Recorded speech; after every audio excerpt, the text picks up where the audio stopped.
श्रद्धेय महानुभाव, गणित के अंदर हम लोग ज्यामिति पर विचार कर रहे थे और ज्यामिति में विचार करने के क्रम में विचार करना है कि बिंदु के चारों तरफ बने हुए कोणों का योग 360 डिग्री होता है। यानी कि कोई बिंदु हो और उस बिंदु के चारों तरफ यदि कोणों को बनाए जाएं और उनका योग किया जाए तो वो 360 डिग्री होता है। ये बातें ज्यामिति में कही गई है, लेकिन इस पर हम यदि भौतिक और आध्यात्मिक दोनों तरह से विचार करें तो जैसा कि बात चलती है कि ज्ञान जो है वो वृत्ताकार है और उसको दंडाकार बना करके व्याकरण जगत में पढ़ाया जाता है और बताया जाता है कि ज्ञान का केंद्र परम पिता परमात्मा है और परमात्मा से हमको ज्ञान लेना है, पुनः उसी परमात्मा के आश्रयित होकर के हमें विलीन हो जाना है और आत्मा को बार बार शरीर धारण करना है कर्मानुसार। अब पूरा शरीर को त्याग करके पुनः परमात्मा के पास जाना है और पुनः शरीर धारण करना है और ये तब तक चलता रहता है जब तक हम लोग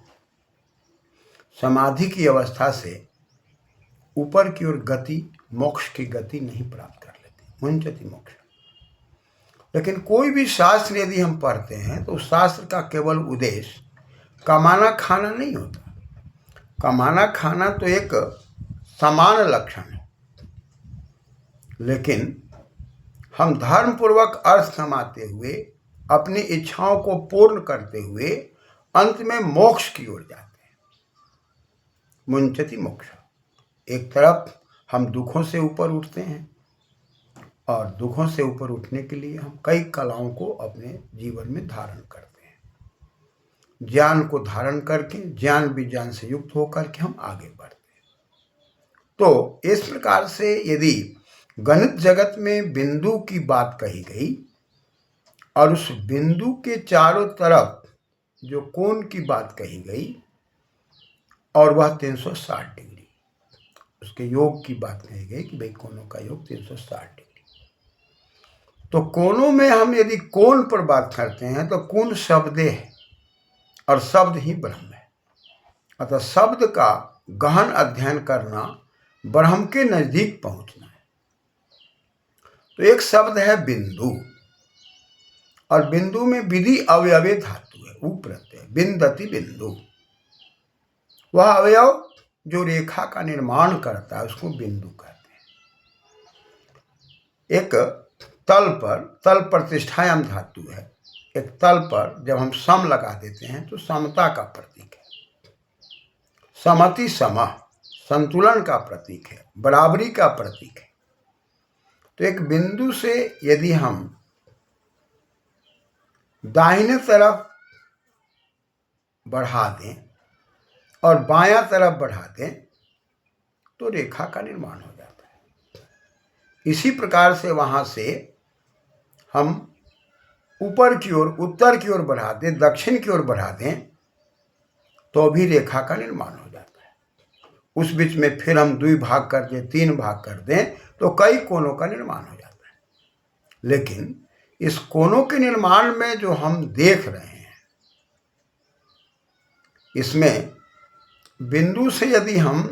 दाहिने बढ़ते हैं, बायां बढ़ते हैं, ऊपर बढ़ते हैं, नीचे बढ़ते हैं, यानी कि उत्तर, दक्षिण, पूरब और पश्चिम चारों दिशाओं में बढ़ने के बाद में जो रेखाओं का निर्माण हो रहा है बिंदु के माध्यम से और इसके अंदर जो कोण बन रहे हैं, सारे कोणों को यदि हम जोड़ते हैं तो वह 360 डिग्री यानी कि पूर्णता को प्राप्त होता है। और 360 डिग्री जब बन जाता है तो वृत्ताकार स्वरूप हो जाता है। वृत्तु वर्तने, हमारा वो वर्तमान को लक्षित करता है कि हम उस बिंदु से बढ़ करके वृत्ताकार परिपथ में घूम रहे हैं, यानी कि जीवात्मा परमात्मा के सानिध्य में आकर के, पुनः सानिध्य से प्रकृति में आकर के और प्रकृति से पूरा परमात्मा के सानिध्य में आकर अपने कर्मों को करता है। इस बात को यदि अंक गणित से हम दिखाते हैं तो 1 2 3 4 5 6 7 8 9 10 में दिखाते हैं। 9 के बाद पुनः शून्य की ओर आते हैं, शून्यति शून्यम, जहाँ से गति होती है। इसी बात में यदि हम ज्यामिति को आध्यात्मिक जगत से जोड़ करके देखते हैं तो बिंदु से हम आगे बढ़ते हैं और बिंदु से आगे बढ़ने के बाद वो क्रमशः आगे बढ़ करके 90 डिग्री का कोण बनाता है। पुनः हम आगे बढ़ते हैं, 90 से यदि हम 10-10 का भाग लेते हैं तो 100 बनता है, फिर 120 बनता है, 130 बनता है, इसी क्रम में 180 बनता है। पुनः उत्तर की ओर जब हम 180 से आगे बढ़ते हुए बढ़ जाते हैं तब वह 180 से 90 क्रमशः 200 होते हुए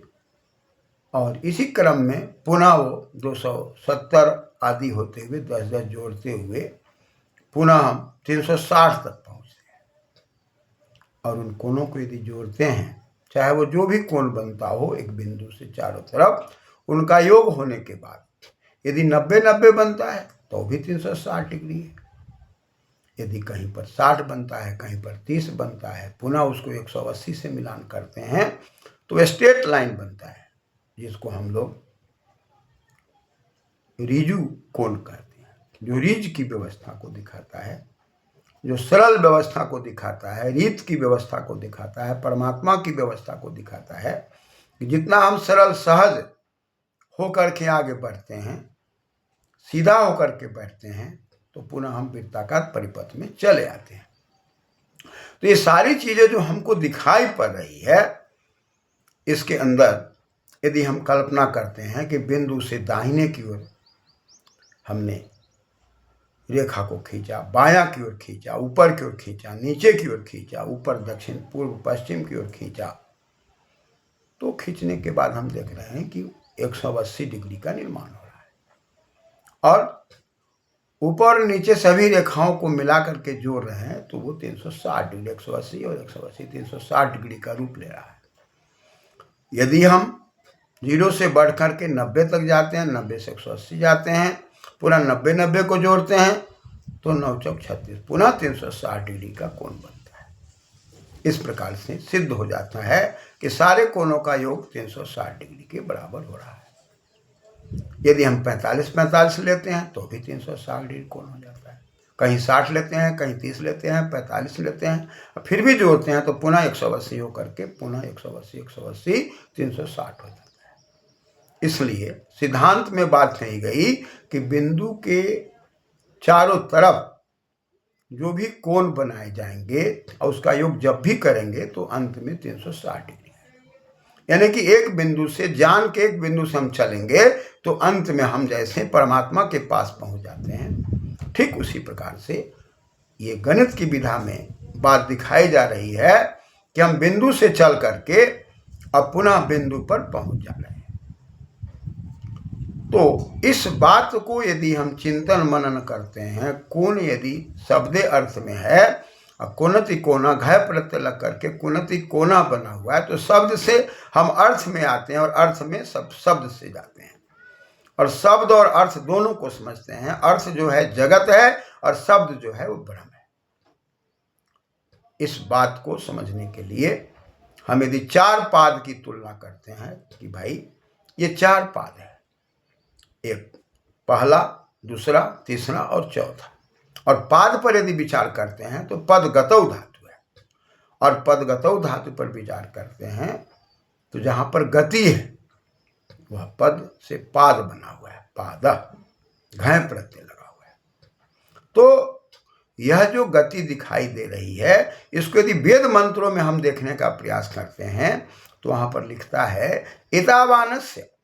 महिमातु ज्यायाश्च पुरुष पादोस्य विश्वभूतानि त्रिपादस्य मृतं दिवि। एतावानस्य महिमातः, ये जो कुछ भी सृष्टि दिखाई दे रही है या हम गणित की गणना कर रहे हैं या अपने जीवन को गणना करते हुए आगे बढ़ रहे हैं, इन सभी गणनाओं में जो 4 पाद दिखाई पड़ता है, उस 4 पाद में एतावानस्य महिमातः, एतावान में वतु प्रत्यय करते हैं और एत में इन गतव धातु करते हैं, तो सारी गति का मुख्य श्रेय परमपिता परमात्मा है। महिमातः, महिमा में मह से ईमनित प्रत्यय करते हैं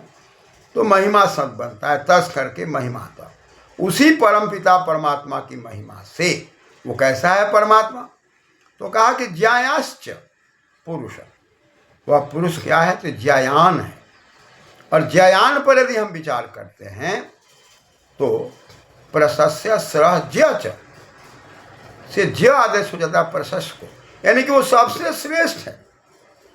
उसकी तुलना हम किसी से नहीं कर सकते। जीवात्मा प्रकृति के सानिध्य में आकर और परमात्मा के सानिध्य में आकर अपने जीवन को विकसित कर रहा है। और इस प्रकार से जहाँ पर कौन की ओर जा रहा है, शब्द की ओर जा रहा है, शब्द अर्थ में जा रहा है, अर्थ शब्द में जा रहा है, और सृष्टि की रचना दिखाई पड़ती है। इसलिए यदि गणित के अंदर सिद्धांत बनाने की बात आई कि बिंदु के चारों तरफ जो भी कोण बनेंगे उनका योग 360 डिग्री होगा, यानी कि जीवात्मा प्रकृति से जुड़ करके जो भी कर्म करेगा और कर्म करके अच्छा बुरा करते हुए आगे बढ़ेगा, अंत में उसे पूर्णता की ओर जाना है और वहाँ पर जाकर अपने कर्म फल को लेना है।